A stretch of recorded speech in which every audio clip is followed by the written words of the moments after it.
Almost all movements of the machine are achieved through hydraulic drive. This is the core component of the hydraulic system, the hydraulic piston pump. We'll dedicate a video to explain its specific working principle.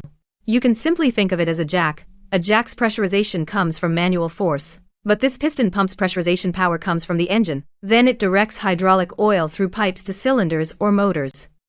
The crawler uses hydraulic motors with planetary gears for high torque. The other crawler also has a similar hydraulic motor. Their rotation speeds are controlled independently. By varying the speeds on both sides, it can turn. If they rotate opposite directions, it can pivot like a tank. Then a load sensing system controls each valve. This row of pipes are all high pressure controlled.